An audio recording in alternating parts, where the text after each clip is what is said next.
Lula da Silva de meretrícia. Em conversa com a ex-esposa Natália Schincariol, o parlamentar se atentou a mais um detalhe cabuloso. O trecho em que o filho do presidente cita a assinatura de um termo de cooperação com empresários em Cuba. What the heck is that? O senador enviou ao ministro da Casa Civil, Rui Costa, um pedido de esclarecimento sobre os termos de cooperação do Brasil com empresários cubanos para investigar se Lulinha está se valendo do poder do pai para se dar bem.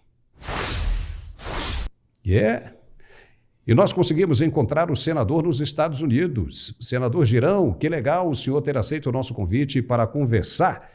O senador está na companhia de Gerson Gomes e vai conversar com a gente. Eu gostaria já de começar com a seguinte pergunta. O senhor já sabe que termo de compromisso é esse que o filho do presidente foi assinar em Cuba? Seja bem-vindo, senador. Paulo, muito obrigado pelo convite, parabéns pelo trabalho aí da Mundial Telenotícias, uma honra, uma alegria participar com vocês, é o que todo mundo quer saber, né? Então, realmente, nada é por acaso. Aquele print tinha ali elementos que podem revelar muito mais do que uma agressão absurda, né, contra uma mulher. E nessa hora a gente não vê exatamente as feministas se manifestarem com relação ao presidente Lula, e não é a primeira vez, né, porque teve também agressão física, que foi passado o pano por cima. Mas nesse caso específico da viagem, no ano passado a Cuba, eu fiz um requerimento, assim que tomei ciência da gravidade do que estava ali nas entrelinhas. Cadê? Perguntando para o ministro Rui Costa se ele foi nessa comitiva presidencial, Lulinha, se o filho caçula do presidente de alguma forma conseguiu algum negócio espúrio através da ajuda do poder do pai, né, do pai que está à frente de um país, e também saber do tráfico de influência, que tipo de negócio é esse, porque no passado a gente já tem aí gato escaldado, tem medo de água fria, e a gente fica preocupado com que tipo de coisa pode estar sendo armada, né, com o nosso país por esse pessoal que está hoje na presidência da República. E voltando sempre aquelas pessoas, né, e a gente vê um ciclo de impunidade muito forte voltando. Pelo contrário, você estava falando há pouco na sua abertura brilhante da questão da Lava Jato aí, a gente vê aqueles servidores públicos exemplares que cumpriram o papel, né, de acordo com a lei, sendo caçados, punidos, né, e de forma implacável, e corruptos, né, pessoas que tiveram aí, que estão curtindo nas suas mansões agora a liberdade provisória, sendo soltos, o sistema sendo aí muito conivente com o que está acontecendo em termos de impunidade no Brasil. Então, tudo isso, esse requerimento, eu espero que o ministro da Casa Civil, Rui, ele possa responder rapidamente a nossa indagação, porque se não responder, nós vamos chamar em uma das comissões do Senado para que ele possa ir pessoalmente fazer que a gente possa perguntar aos senadores sobre esse caso que está meio emblemático nisso tudo.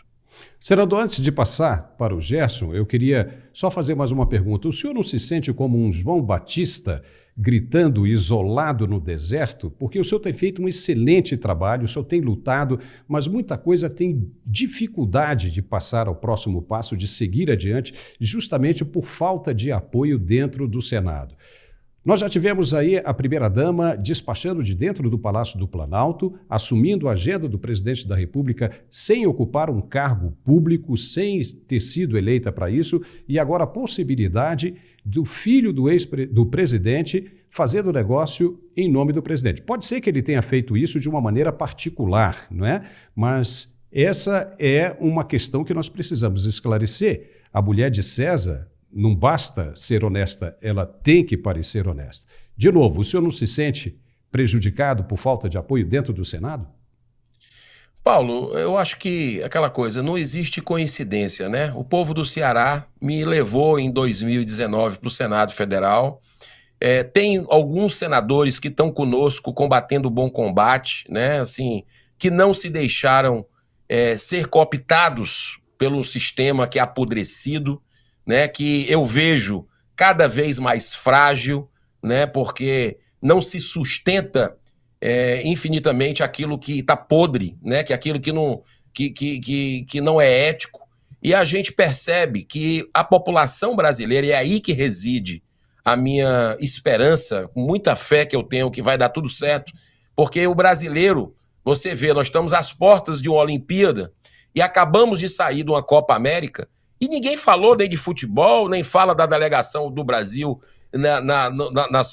nos esportes que nós vamos disputar. O brasileiro respira hoje uma aflição, né? Mas a minha avó dizia, ou a gente aprende pelo amor ou pela dor, e nós estamos vivendo uma aflição, uma provação através dessa política de inversão de valores, né? O que a gente vê, por exemplo, quando você pega o dinheiro do brasileiro suado e coloca em emendas parlamentares, no Estado, centra grande parte dessas emendas, totalmente desproporcional da população, proporcional da questão própria do peso do Estado, né, em termos de necessidades, para o Amapá, né, porque lá tem o presidente da CCJ, porque lá tem o líder do governo Lula, e você vê muita coisa, no meu modo de entender, como perpetuação do poder, para influenciar nas eleições, para influenciar em candidatos alinhados político e ideologicamente com essas pessoas, e um dinheiro que é do povo, né? Então, o Brasil está de cabeça para baixo. A gente está vendo esses vilipêndios de alguns ministros do STF, né? Que o Senado deveria ser a casa revisora da República, para investigar o poder, para investigar eventuais abusos de ministros, e a gente não vê esse movimento ainda. Mas também, água mole em pedra dura, tanto bate até que fura. Eu vejo que nós vamos conseguir, vai ter um efeito pedagógico muito importante no dia que um pedido desse, tem mais de 60, só eu tenho 3, sejam retirados da gaveta do presidente do Senado e colocado em pauta. Só isso já vai fazer com que o outro poder ele reflita. Mas hoje a ajuda está vindo daqui dos Estados Unidos. Nós estamos em recesso no Brasil, né? E graças a pessoas como o Gerson, aqui que está do meu lado, o Rodrigo Constantino, o Paulo Figueiredo, a juíza Ludmila Lins Grilo, esses brasileiros também perseguidos, né? Também que estão sendo intimidados aí de diversas formas, né? Com conta bancária bloqueada, conta de rede social derrubada, até passaporte retido. Essas pessoas têm se movimentado nos Estados Unidos para que o mundo acorde e veja que o Brasil não está numa democracia, que o Brasil vive uma ditadura da toga. Então, que esse movimento no Brasil, e agora com as eleições presidenciais nos Estados Unidos acontecendo em novembro, eu acredito que vai influenciar, sim, para que o povo brasileiro seja libertado, né, dessa angústia que vive, da cassação dos seus direitos civis, direitos fundamentais, inclusive com presos políticos que hoje, infelizmente, em pleno século XXI, nós temos em nossa nação. Tá certo. Gerson Gomes, a palavra está com você. Nós estamos aqui no estúdio da TV Flórida, Paulo, e eu conversava com o senador sobre a nossa entrevista ontem, que fizemos com 2 venezuelanos, e eu explicava para ele como há uma perplexidade aqui no sul da Flórida com o fato de que o Brasil parece que não enxerga o que está acontecendo na Venezuela hoje. E eu conversando com ele, dizia que há uma necessidade, até mesmo do parlamento, de termos pessoas que se coloquem ao lado do povo venezuelano. E eu queria fazer uma pergunta justamente ao senador. A nossa política externa, senador, ela parece que alinha o Brasil com o Irã, com a Rússia, e o Irã e a Rússia têm um papel nefasto dentro da Venezuela hoje, e parece que as eleições agora caminham para um grande movimento popular, em que nós teremos, inclusive, a ameaça do ditador Nicolás Maduro de haver um derramamento de sangue. Me parece que a Argentina se coloca, o Chile se coloca, vários países se levantam, o Equador, apoiando o povo venezuelano, e eu não vi nenhuma palavra do parlamento, nem de líderes políticos no Brasil. Só podia trazer para a gente um pouquinho qual é o pensamento, qual é o sentimento que o senhor traz do parlamento brasileiro? Olha, o parlamento brasileiro, com todo respeito a quem pensa diferente, ele está no chão, né? Nós estamos numa crise de representatividade muito grande, não apenas no Senado, mas na Câmara dos Deputados, inclusive o Senado, que eu mesmo cobro bastante publicamente, né, para ver se acorda, conseguiu aprovar algumas medidas importantes, como o fim do foro privilegiado, como a PEC antidrogas, como o fim dos mandatos, né, aliás, perdão, essa ainda não, vai chegar, mas como, por exemplo, a questão das decisões monocráticas, limitando as decisões monocráticas de ministros do STF, tudo isso nós aprovamos e está engavetado onde? Na mesa de Arthur Lira, né? Está parado lá na Câmara dos Deputados. Então, esse jogo, que aí muitos dizem que parece um jogo combinado, está deixando o país, o Congresso Nacional, um poder importante, totalmente refém de um alinhamento político-ideológico que existe hoje de alguns ministros do Supremo Tribunal Federal com o governo Lula, né? Então, só para você ter uma ideia, a Ucrânia, vou dar um exemplo da política externa da Ucrânia. É inadmissível que o Brasil, que você sabe, tem um histórico, Paulo, você que está nos assistindo no Mundial Telenotícias, sabem da história bonita do Brasil, né, de décadas aí, com relação à política externa, um país que sempre teve muita cultura de paz, promovendo a união, com imparcialidade, essa neutralidade do Brasil muito respeitada. E você vê a Ucrânia agora tentando, fazia já quase um ano, o presidente da Ucrânia, eu tive lá na embaixada da Ucrânia, em Brasília, querendo uma reunião com o governo brasileiro e o governo brasileiro se negando. Né, assim, eu tive que fazer, olha só, eu tive que fazer um requerimento para a Comissão de Relações Exteriores, que é presidida pelo Renan Calheiros, até hoje não colocou em votação, né, para que a gente possa ouvir no Senado o Zelensky. E agora, o pessoal da Rússia, né, o Putin e toda a ditadura lá, tem o tapete vermelho totalmente aberto, escancarado a hora que quer. É o que acontece com Daniel Ortega, onde emissoras como essa aqui estão sendo fechadas, pessoas que têm opositores políticos sendo perseguidos.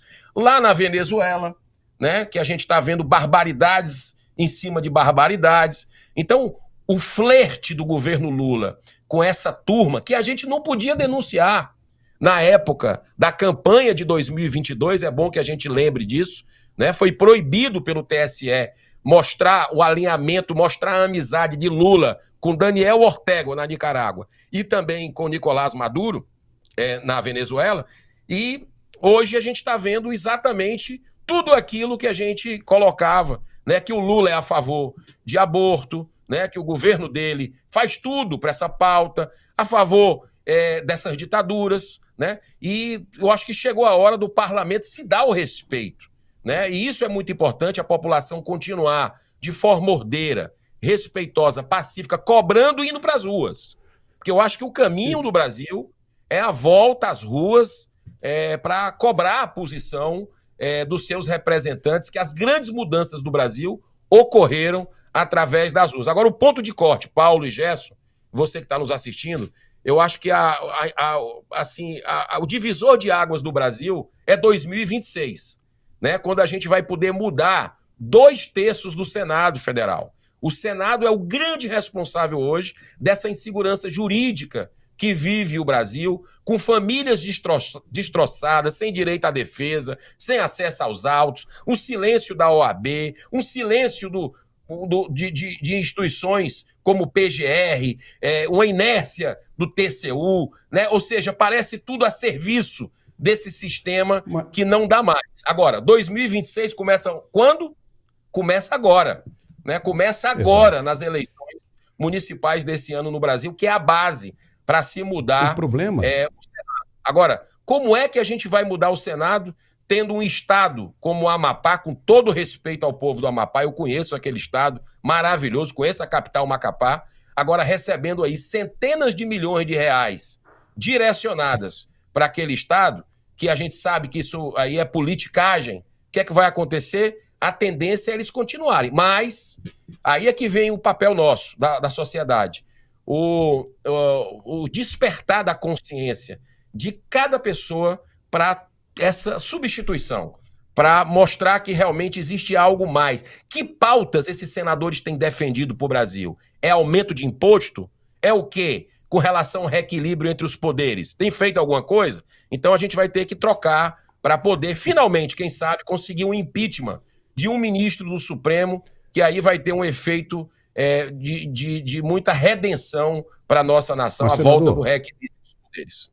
Tá, senador, tem um problema muito sério aí, que é a memória curta do brasileiro. Pelo menos isso existia no passado.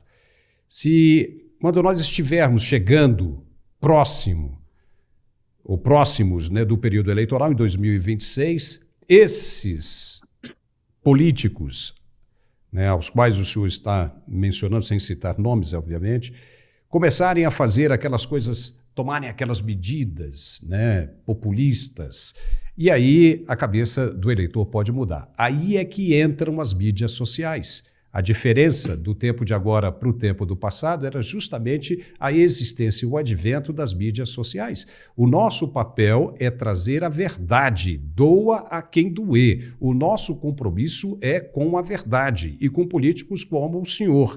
Esse é o verdadeiro compromisso. O senhor está agora falando de impeachment de ministros. Por que esses pedidos não andaram até agora? E mais, havia um acordo entre os parlamentares para 8 anos e me parece que agora vão fechar em 12 anos. O senhor confirma essa informação? Veja bem, eu não vejo uma vontade política do presidente Pacheco de colocar para votar o mandato, a limitação de mandato de ministro do STF.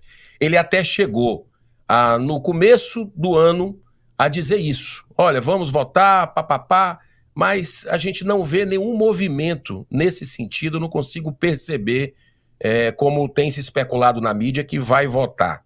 Né? O que eu vejo realmente é uma covardia do Senado, da instituição. Né?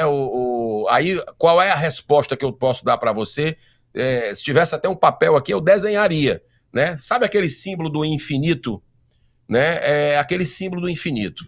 Por causa do foro privilegiado, que por incrível que pareça, o Senado já aprovou, como eu falei há pouco, está parado na Câmara, que é a grande blindagem, é a grande proteção à corrupção, à impunidade no Brasil, mas por nós não termos ainda aprovado na Câmara, o que é que acontece hoje? Todos os processos de senadores e dos seus correligionários estão na mão de quem? Estão na mão dos ministros do Supremo. E todos os processos de denúncias, de eventuais abusos de ministro do Supremo estão na mão de quem? Do Senado. Então fica aquele ciclo vicioso, né? É um ciclo vicioso. Um protege o outro, né? Você vê que em eleições de presidente, Paulo, eleições de presidente do Senado, não sou eu que estou dizendo, não saiu na grande mídia. Ministro do Supremo ligando para senadores, né, para pedir para votar, né, inclusive no Rodrigo Pacheco, né, foi essa era essa a articulação que tinha. Votações agora que nós tivemos do fim das decisões monocráticas, vocês viram também na grande mídia, saiu mostrando ministro do Supremo ligando para senador pedindo para votar contra. Então essa relação promíscua está colocando realmente um poder acima dos demais poderes. E o que me preocupa é que hoje nós temos um alinhamento entre o executivo e o judiciário, um alinhamento político e ideológico. Assim, cada vez mais eu vejo o STF como um tribunal político, né? As falas do seu presidente. Pra você ter uma ideia, o Barroso, que colocou em pauta essa questão de drogas, né, da maconha, do porte da maconha, ele esteve em Nova York em 2004 e fez palestra pró-liberação da maconha. Então, ele deveria, no mínimo, ter se declarado impedido para votar nesse recurso extraordinário, mas não, ele votou. Então está tudo errado no Brasil. Nós estamos vendo se corroer aí essa questão dos princípios, dos valores. E vamos ter que reconstruir. Então, o grande ameaça que nós temos hoje, Paulo, no meu modo de entender, é voltar Davi Alcolumbre para a presidência do Senado, porque a preço de hoje é isso que está acontecendo no Brasil, lá nos bastidores do Senado. Ele está a passos largos aí com a mão na presidência do Senado. E nós já vimos como foi o Davi Alcolumbre como presidente, né? Blindou os outros poderes, blindou a questão, por exemplo, dessa questão de emenda, teve orçamento secreto na época, né? E continua, né? Então, tudo isso, a gente não vê perspectivas com Davi Alcolumbre. A sociedade precisa se movimentar com os senadores que estão lá resistindo para que a gente busque outro nome, para que tenhamos uma situação diferente já a partir do próximo ano, dia 1º de fevereiro, que é a eleição do presidente do Senado. E com relação ao 12 anos, né, de 8 para 12 anos, procede essa informação? Não, esse assunto ele não está sendo discutido. Eu participo da reunião de líderes. Talvez exista uma sessão de debates temáticos que acontece sempre sobre assuntos diversos para decidir isso, mas eu não vejo perspectiva desse compromisso que o presidente teve lá atrás de votar a questão de mandato para ministro, que se for votado agora, é claro que vai ter a turma que protege ministro de Supremo Tribunal Federal que vai querer colocar, não é 12 não, é de 18. Vai ter proposta nesse sentido. Mas nós acreditamos, eu e o senador Plínio Valério, que é o autor da proposta, um grande senador lá do Amazonas, nós acreditamos que 8 anos como do senador é o máximo, que aqui para nós, 8 anos para Senado já é muito, né? Acomoda, é muito natural que acomode. E você sabe o que é que eles estão querendo? Numa reforma política? Levar para 10 anos o senador. Já quero deixar o alerta aqui, porque isso a gente vê nos bastidores também. Com o objetivo de tornar, acabar com o fim da reeleição no Executivo, que é uma boa, acabar com o fim da reeleição no Executivo, com o objetivo de fazer um calendário único de eleições coincidentes, um para governador no mesmo dia do presidente, no mesmo dia para vereador, no mesmo dia para prefeito, que eu acho também bom, porque só aí a economia de bilhões de reais com eleições, fora a questão da previsibilidade, né, de você ter paciência para trabalhar, ter calma sem ter eleição de 2 anos, mas querem aproveitar isso e estão colocando um bode na sala, que é aumentar para 10 anos o mandato de senador, que é um absurdo. Eu acho que se tiver que corrigir isso, é trazer o mandato de senador para 5 anos, porque aí ficaria igual aos mandatários, né? Então, tem muita água para rolar, eu não vejo que isso é prioridade. Infelizmente, o mandato dos ministros seria importante para o Brasil. Olha, infelizmente o nosso tempo acabou, né? A gente teria mais tempo para conversar. Gerson, eu tenho certeza que você teria outras perguntas, mas nós temos ainda um outro entrevistado e vai ficar difícil para a gente continuar. Mas, senador, muitíssimo obrigado pelo seu tempo aqui conosco. Esperamos tê-lo sempre aqui com a gente, né? O senhor terá sempre as portas e as janelas abertas para o senhor. Muito obrigado. Paulo, eu obrigado, que agradeço Gerson. o convite. Parabéns pelo trabalho de vocês e contem sempre conosco. Tá certo. Gerson, obrigado. É isso aí, viu, Paulo. Gerson?